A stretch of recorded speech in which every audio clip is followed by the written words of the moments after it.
Hi ನಮಸ್ಕಾರ ಎಲ್ಲರಿಗೂ. ಇವತ್ತು ಒಂದು ಕವನ ಹೇಳ್ತೀನಿ. ಯಾವುದ್ರ ಬಗ್ಗೆ ಅಂತ ಯೋಚನೆ ಮಾಡ್ತಿದ್ದೀರಾ? ನಂಬಿಕೆಯೇ ಪ್ರಶ್ನೆ ಅನ್ನೋ ಒಂದು ಕವನದ ಬಗ್ಗೆ ಹೇಳ್ತಿದ್ದೀನಿ. ಎಲ್ಲ ನಂಬಿ ಆಚೆ ನಿಂತೆ ಸಿಗಲಿಲ್ಲ ನನಗೆ, ನಂಬಿ ನಂಬಿ ನಂಬಿ ಅಂತ ಹೇಳಿದವರೆಲ್ಲ ಹೊರಗೆ, ಉತ್ತರವಿಲ್ಲದ ಪ್ರಶ್ನೆಗಾಗಿ ಉಳಿದಿದೆ. ಜಗದ ಜನರೆಲ್ಲ ಅರ್ಹರೇ, ಕೆಲವರೇ. ನಂಬಿಕೆಯ ಭಾವದೊಳಗೆ ಯಾರು ಅಜಾತ ಶತ್ರು?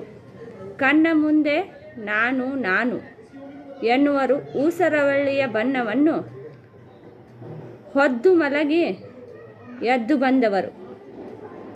ಕಾರಣವಿಷ್ಟೇ, ಎಲ್ಲದರಲ್ಲಿ ಎಲ್ಲೆ ಮೀರಿದಾಗ ನಾನು, ನೀವು, ಅವರು, ಇವರು ನಂಬಿಕೆಯನ್ನು ಮಾರಾಟಕ್ಕೆ ಇಟ್ಟವರಷ್ಟೇ. ಇರಲಿ, ಹುಸಿಯಾಗದಿರಲಿ. ಯಾವುದು? ನಂಬಿಕೆ. ನಮ್ಮತನದ ನಂಬಿಕೆಯ ಮೇಲೆ ಅಪಮಾನವಾಗದಿರಲಿ. ನಮಗೆ 2 ಕಣ್ಣು, ಜಗತ್ತಿಗೆ 1000 ಕಣ್ಣು. ಎಲ್ಲದರಲ್ಲಿ ಏನು ಹುಡುಕುವಾಗ ಸಿಗಲಿ ಸಿಗದಿರಲಿ. ವರ್ತಮಾನದ ಬದುಕಿಗೆ ನಮ್ಮತನದ ನಂಬಿಕೆ 100ಕ್ಕೆ 100ರಷ್ಟು ನಿಷ್ಕಲ್ಮಶವಾಗಿರಲಿ.